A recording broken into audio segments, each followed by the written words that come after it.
আল্লাহ তাআলা বলেন, বান্দা এমন এক ব্যক্তির কাছে সাহায্য চাও যার মধ্যে কমপক্ষে 3টা দুর্বলতা পাওয়া যাবে না। কয়টা? 1 নাম্বার, এমন এক ব্যক্তির কাছে সাহায্য চাও যার মধ্যে কমপক্ষে 3টা দুর্বলতা পাওয়া যাবে না। 1 নাম্বার, যার কোনো অভাব নাই। কি নাই? দুনিয়াতে এমন কোনো মানুষ খুঁজে পাওয়া যাবে না যার কোনো অভাব নাই। যার 100 টাকা আছে সে বলে 500 টাকা বানাবো কেমনে, সেই চিন্তা। যার 5000 আছে সে বলে 10,000 বানাবো কেমনে, চিন্তা। যার খেরের ঘর আছে সে চিন্তা করে আমি টিনের ঘর বানাবো কেমনে। যার টিনের ঘর আছে সে বলে আমি বিল্ডিং বানাবো কেমনে। যার বিল্ডিং আছে সে চিন্তা করে আমি টাইলস লাগাবো কেমনে, মোজাইক লাগাবো কেমনে। অভাব নাই এমন কোন মানুষ দুনিয়াতে পাওয়া যাবে না। ছেলে ডাক দিয়ে বলে, বাবা অমুক ভাই 8 লাখ টাকা দিয়ে আরো 5 কিনেছে, আমার যদি কিনা না দাও কয়া তো পামু কই। বিবি ডাক দিয়ে বলে, স্বামী অমুক ভাবি যান 10,000 টাকা দিয়ে শাড়ি ক্রয় করছে, আমার 10,000 টাকার শাড়ি লাগবে। অভাব নাই এমন কোন মানুষ দুনিয়াতে নাই। এমন এক ব্যক্তির কাছে সাহায্য চাও যার মধ্যে কমপক্ষে 3টা দুর্বলতা পাওয়া যাবে না। 1 নাম্বার, যার কোনো অভাব নাই। 2 নাম্বার, যার কোনো পিছুটান নাই। পিছুটান, যার কোনো পিছুটান নাই, এমন ব্যক্তির কাছে সাহায্য চাও। আল্লাহ তাআলা বলেন, বান্দা এমন এক ব্যক্তির কাছে তুমি সাহায্য চাইবা যার মধ্যে কমপক্ষে 3টা দুর্বলতা থাকবে না। 1 নাম্বার দুর্বলতা হলো যার কোনো অভাব নাই, এমন এক ব্যক্তির কাছে সাহায্য চাও। 2 নাম্বার, যার কোনো পিছুটান নাই, এমন ব্যক্তির কাছে সাহায্য চাও। আর 3 নাম্বার, যার কোনো স্বার্থ নাই। কি নাই? দুনিয়াতে এমন কোন মানুষ পাবেন স্বার্থ নাই। সন্তান স্বার্থের জন্য পাগল, মা বাবা স্বার্থের জন্য পাগল, স্ত্রী স্বার্থের জন্য পাগল, স্বার্থের জন্য স্বামীর গলা কেটে দেয়। আছে না নাই? জোরে কোন। এমন অভাব নাই স্বার্থের জন্য স্বামীকে গলা কেটে ফেলেছে। অতএব মুফাসসিরিনে কেরাম বলেন, এমন এক ব্যক্তির কাছে সাহায্য চাও যার মধ্যে কমপক্ষে 3টা দুর্বলতা পাওয়া যাবে না। খুঁজে খুঁজে খুঁজে খুঁজে তালাশ করে দেখা গেল এমন মানুষ দুনিয়াতে পাওয়া যায় না। এই 3টা দুর্বলতা একজনের মধ্যে পাওয়া যায় না। একটু চিল্লে বলেন তার নাম কি? কৌনাইন কা মুখতার খোদা তুমকো বানায়া, कौनाइन का मुख्तार खुदा तुमको बनाया, उम्मत की निगाहबान खुदा तुमको बनाया, उम्मत की निगाहबान खुदा तुमको बनाया। तलवार बकट हो के निकल मैदान आसिर, तलवार बकट हो के निकल मैदान आसिर, दुश्मन की मुकाबिल तो लगा नारे तकबीर, दुश्मन की मुकाबिल तो लगा नारे तकबीर। तो मर्द मुसलमान हो, तू मर्द मुसलमान, तू मर्द मुसलमान हो, तू मर्द मुसलमान। एक हाथ में तलवार एक हाथ में कुरान, एक हाथ में तलवार एक हाथ में कुरान। या अय्युहल्लज़ीना आमनु इस्ताईनु बिस्सब्रि वस्सलाह। अल्लाह या बोले डाकलेन, या हरफे नेदा, हे अय्युहल्लज़ीना आमानू, हे ईमानदार गणेरा, इस्ताईनु, दुनियाते तुम्हार मुसीबत आसबे, मुसीबत आसबे, साहाय्य चाओ आमी आल्लाहर काछे। तो आमी आल्लाहर काछे जोदि साहाय्य चाओ এমনি চাইলে চলবে না, পদ্ধতি লাগবে। আল্লাহ বলেন মুসিবত যদি আসে তাহলে আমি আল্লাহর কাছে সাহায্য চাও দুই পদ্ধতির মাধ্যমে। ইস্তাইনু, এক নাম্বার ধৈর্য, দুই নাম্বার হলো ওয়াসসালাহ। এক নাম্বার ধৈর্য, দুই নম্বরে নামাজ। দুই নম্বরে কি? যা বলবো মুখস্থ করতে হবে। ওয়াজ মাহফিল বাংলাদেশে কম হয় না, শুধু কানে আওয়াজ পান, সুন্দর মজা লাগে, বাড়ি গিয়ে বলতে পারেন না হুজুর কি বলছে। তো মুসিবত আসবে, সাহায্য চাইবে কার কাছে? আরো জোরে বলেন কার কাছে? আল্লাহর কাছে সাহায্য চাবো। আল্লাহ তাআলা বলেন বান্দা এমন এক ব্যক্তির কাছে সাহায্য চাও যার মধ্যে কমপক্ষে তিনটা দুর্বলতা পাওয়া যাবে না। কয়টা? এক নাম্বার, এমন এক ব্যক্তির কাছে সাহায্য চাও যার মধ্যে কমপক্ষে তিনটা দুর্বলতা পাওয়া যাবে না। এক নাম্বার, যার কোনো অভাব নাই। কি নাই? দুনিয়াতে এমন কোনো মানুষ খুঁজে পাওয়া যাবে না যার কোনো অভাব নাই। যার 100 টাকা আছে সে বলে 500 টাকা বানাবো কেমনে, সেই চিন্তা। যার 5000 আছে সে বলে 10,000 বানাবো কেমনে, চিন্তা। যার খেরের ঘর আছে সে চিন্তা করে আমি টিনের ঘর বানাবো কেমনে। যার টিনের ঘর আছে সে বলে আমি বিল্ডিং বানাবো কেমনে।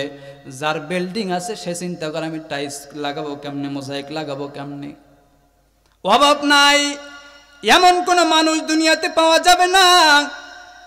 ছেলে ডাক দিয়ে বলে বাবা অমুক ভাই 8 লাখ টাকা দিয়ে আরো 5 কিনেছে, আমার যদি কিনা না দাও কয়া তো পামু কই। বিবি ডাক দিয়ে বলে স্বামী অমুক ভাবি যান 10,000 টাকা দিয়ে শাড়ি ক্রয় করছে, আমার 10,000 টাকার শাড়ি লাগবে। অভাব নাই এমন কোন মানুষ দুনিয়াতে নাই।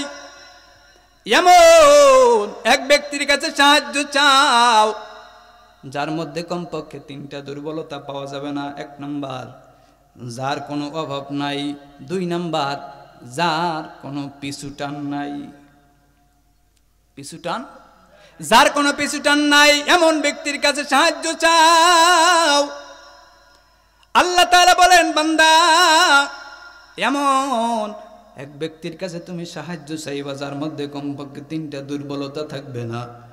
এক নম্বর দুর্বলতা হলো যার কোনো অভাব নাই, এমন এক ব্যক্তির কাছে সাহায্য চাও। দুই নাম্বার, যার কোনো পিছুটান নাই, এমন ব্যক্তির কাছে সাহায্য চাও। আর 3 নাম্বার, যার কোনো স্বার্থ নাই। কি নাই? দুনিয়াতে এমন কোন মানুষ পাবেন স্বার্থ নাই। সন্তান স্বার্থের জন্য পাগল, মা বাবা স্বার্থের জন্য পাগল, স্ত্রী স্বার্থের জন্য পাগল, স্বার্থের জন্য স্বামীর গলা কেটে দেয়। আছে না নাই? জোরে কান।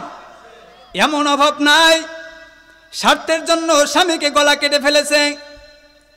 অতএব মুফাসসিরিনে কেরাম বলেন এমন এক ব্যক্তির কাছে সাহায্য চাও যার মধ্যে কমপক্ষে তিনটা দুর্বলতা পাওয়া যাবে না। খুঁজে খুঁজে খুঁজে খুঁজে তালাশ করে দেখা গেল এমন মানুষ দুনিয়াতে পাওয়া যায় না। এই তিনটা দুর্বলতা একজনের মধ্যে পাওয়া যায় না। একটু চিল্লে বলেন তার নাম কি? ওই আল্লাহর কাছে সাহায্য চাও।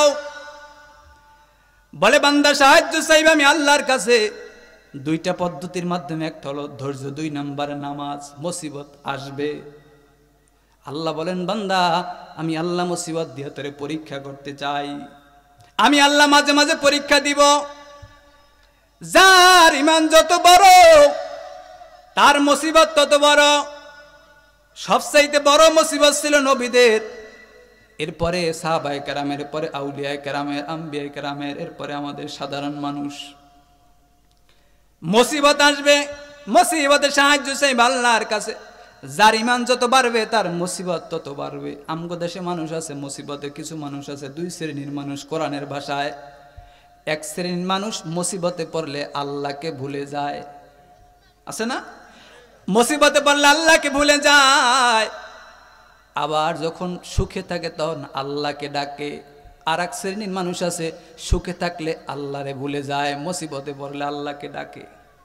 2 দল মানসিক ক্ষতিগ্রস্ত, খুসিরাত দুনিয়া ওয়াল আখিরা।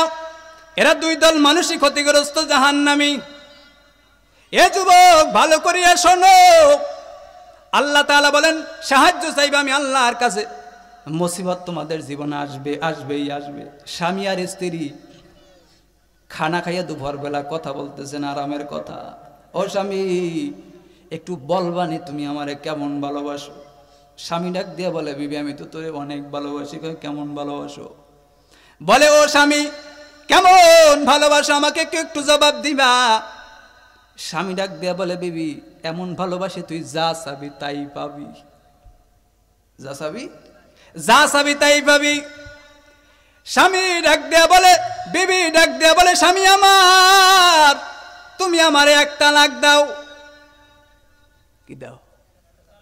এইটা না চাইলি, তোরে আমি অনেক ভালোবাসি এই কথা বলেছি, এখন তুই যা চাবি তাই দিব, তুই চাইলি তালাক।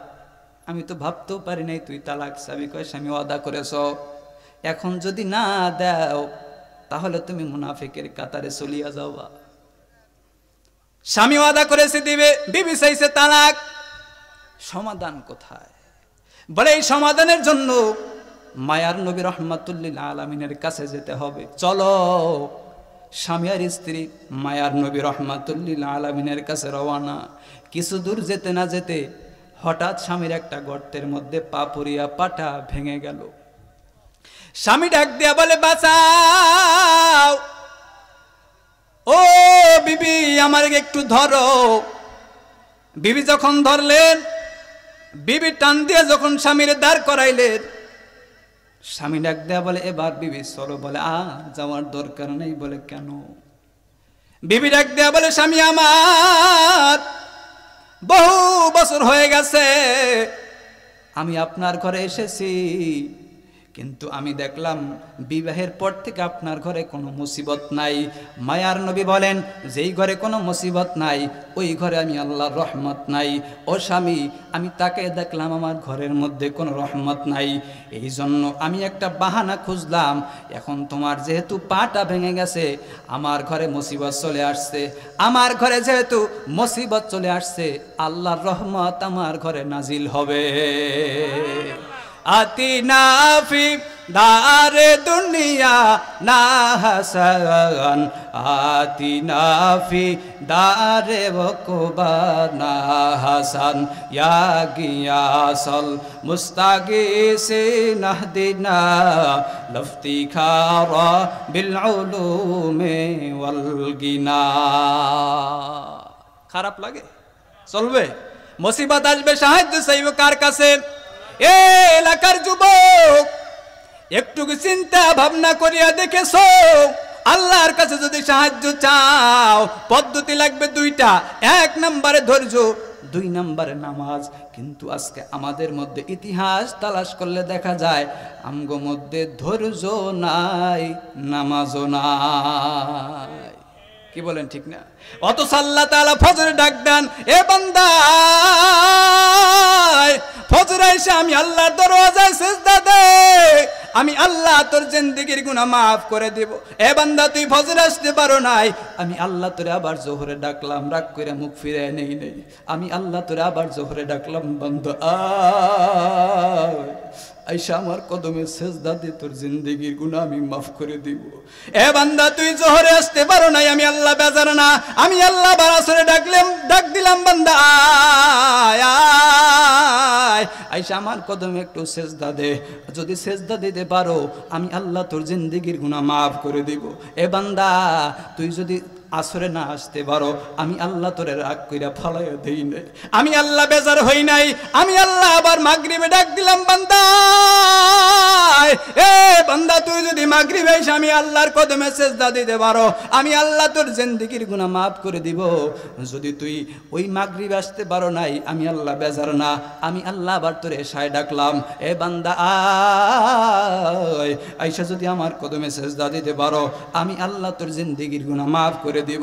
এ বান্দা তুই জোহরে আসতে পারো নাই, আসরে আসতে পারো নাই, এ বান্দা তুই মাগরিবে আসতে পারো নাই, এশায় আসতে পারো নাই, আজকেই হোরের খাল এই মাহফিলে এসেছো, একটু যদি আমি আল্লাহর কাছে খাস তওবা করো রে ভাই। ও আল্লাহ, জিন্দেগিতে নামাজ ছাড়বো না।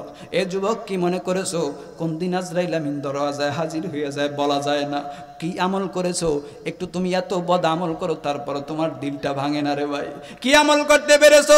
আজকে তুমি বাড়ির জন্য দৌড়াও, আজকে তুমি গাড়ির জন্য দৌড়াও, অথচ চক্ষু দুইটা যখন তোমার বন্ধ হইয়া যাবে, একটু যদি চক্ষু দুইটা বন্ধ হইয়া যায়, এই আজকে শখের বাড়ি, শখের গাড়ি, শখের ভাই, শখের বোন, শখের স্ত্রী, শখের মা বাবা, এই যে পুরা জিন্দেগির মধ্যে সম্পর্ক ছিন্ন হইয়া গেল, আর জিন্দেগিতে কোনো দিন জোড়া লাগবে না। পাগল মন আমার তুমি কারলা গিয়া করলা রে সুখের ঘর।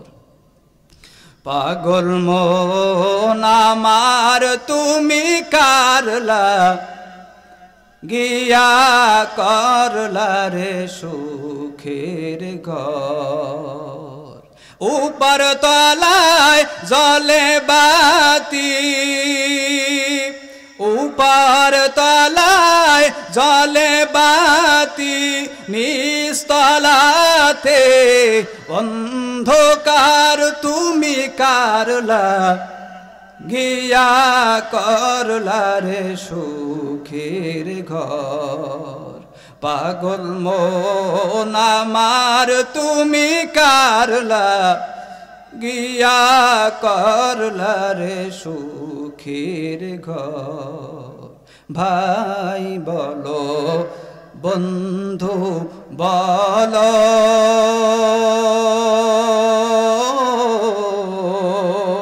নয়তো কেওয়া পন তোমার। দু চারটা দিন কে দেখে হো,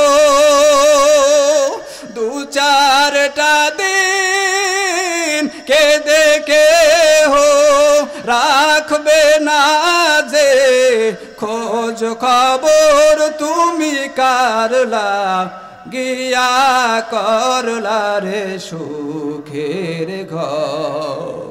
পাগল মন আমার তুমি কারলা গিয়া করলা রে সুখের ঘর। দুদিনের এই রংতা মাসা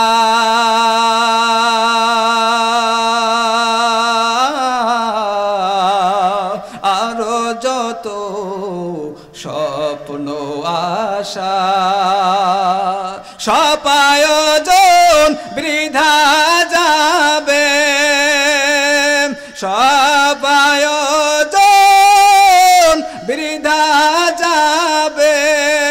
শেষ ঠিকানা মাটির ঘর তুমি কারলা গিয়া করলা রে সুখের ঘর। পাগল মন আমার তুমি কারলা গিয়া করলা রে সুখের ঘর।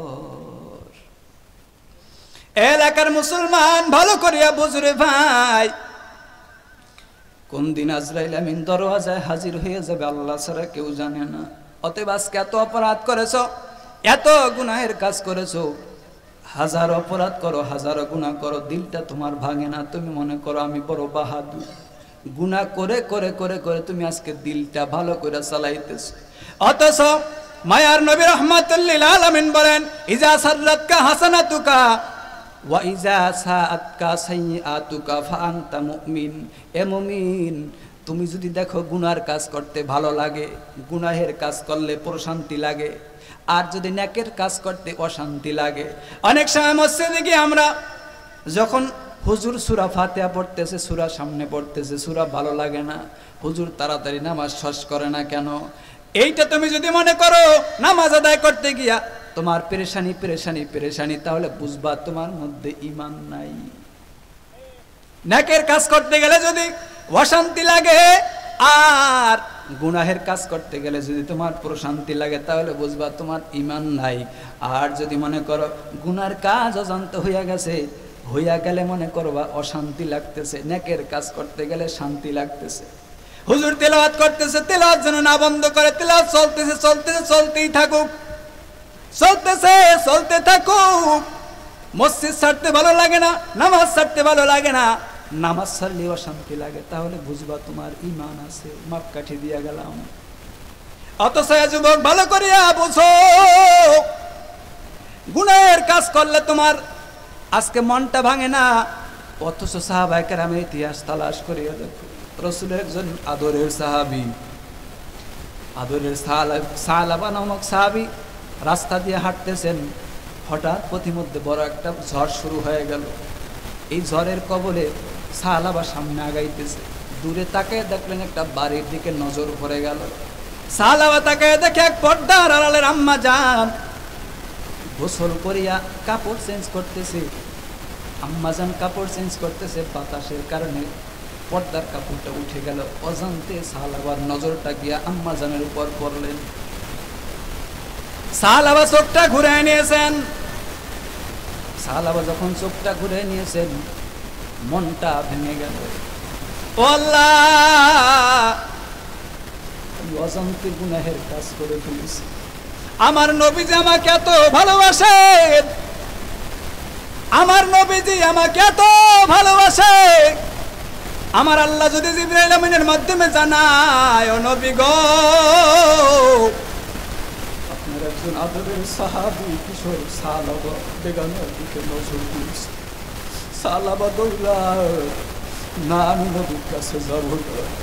সাহাবা পাহাড়ে দৌড়ায়, পাহাড়ের চূড়ায় গিয়া সাহাবা সিজদায় পড়ে কাঁদে আর বলে, ও নবী, ও মালিক, আমার অজান্তে একটা বেগানার দিকে নজর পড়ে গেল। আমার আল্লাহ আমার গুনাহ মাফ করে দিল, আমার নবীর কাছে আমি কেমন দেখাবো। সাহাবা টেনশনে পড়ে গেল, চোখের পানি ছেড়ে কাঁদে। একদিন, 2 দিন, 3 দিন, প্রায় 30 দিনের কাছাকাছি হয়ে গেল। আমার মায়ার নবী সাহাবা, মায়ার নবী ওমর রাদিয়াল্লাহু তাআলা ঢুকে রেখে দিল। আরে ওমর, আমার কিশোর সাহাবী সাহাবার খোঁজ তো পাই না, প্রায় 30 দিন পর্যন্ত। যাও, আমার সাহাবার খোঁজিয়া নিয়ে আসো। আমার সাহাবার না নিয়ে তোমরা আসবা না।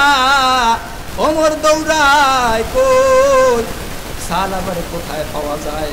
সমস্ত সাহাবায়ে কেরাম ওমর রাদিয়াল্লাহু তাআলা আনহু সাহাবারে খোঁজার জন্য রওনা।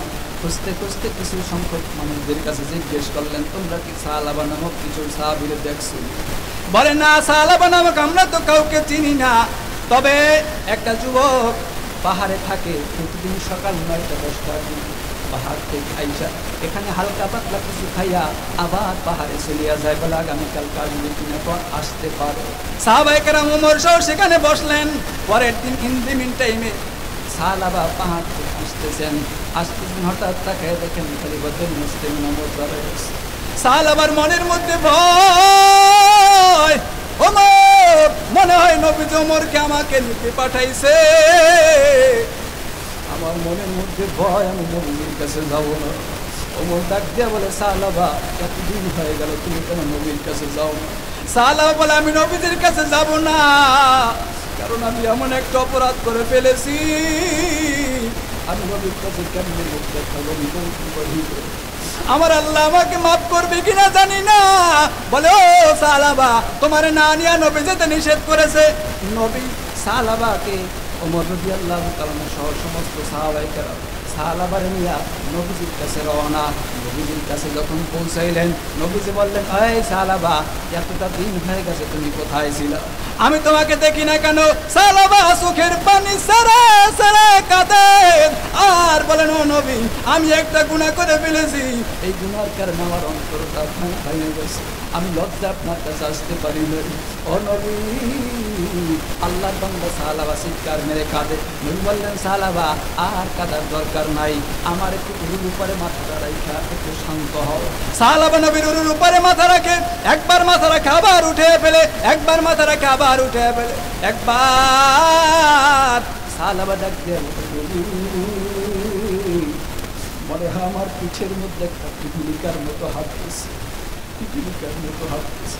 নবী ডাক দিয়া বলেন সাহাবা তাড়াতাড়ি কালিমে শাহাদাত পড়, মনে হয় আজরাইল আমিন তোর কাছে হাজির। শাহাদাত পড়তে না পড়তে আজরাইল আমিন জানতাম না কেন কিনে পলায়ন করেছে। নবীজি ওমর রাদিয়াল্লাহু তাআলা আনহু বললেন সাহাবার দাফনের ব্যবস্থা করো, কাফনের ব্যবস্থা করো। সাহাবার আমি নিজে নবী সাহাবার জানাজার ইমাম হব, আমি নবী নিজে সাহাবার ইমাম হব। কাফনের ব্যবস্থা হয়ে গেল, কাফনের ব্যবস্থা হয়ে গেল, জানাজার ব্যবস্থা হয়ে গেল। নবীজি ওমরকে ডাক দিয়ে বলেন ওমর শেষ করে ওমর সাহাবার খাটিয়াটা আমি নবীর কাঁধের মধ্যে উঠাইয়া দাও, আমি নবী নিজে সাহাবার লাশ কাঁধে দিয়া ময়দানে যাও। মায়ার নবী রহমাতুল্লিল আলামিন সামনে সাইডটা নিজে কাঁধের মধ্যে উঠাইয়া পিছনে ওমর সব সমস্ত সাহাবায়ে কেরাম ধরে যাইতেছে। ওমর তাকায় দেখেন নবীজি আমরা সবাই পুরো পাও জমিনে ভর করে হাঁটতেছি, কিন্তু নবীজি বৃদ্ধাঙ্গুলির উপরে ভর করিয়া করিয়া করিয়া হাঁটতেছে। ওমর জিজ্ঞেস করে ও নবী গো আমরা পুরা পাও জমিনে রাইখা ভর করে হাঁটতেছি, আপনি কেন বৃদ্ধাঙ্গুলির উপরে পাও দিয়া ভর করিয়া কষ্ট করে হাঁটতেছি? আমার মায়ার নবী ডাক দিয়ে বললেন রে ওমর তুমি বুঝবা না, আমি তো তাকাইয়া দেখতেছি আসমান থেকে আল্লাহ খুশি হইয়া ময়দানে কোটি কোটি কোটি কোটি ফেরেশতা হাজির, আমি নবী পাও রাখার মতো বিন্দু মাত্র জায়গা পাই না।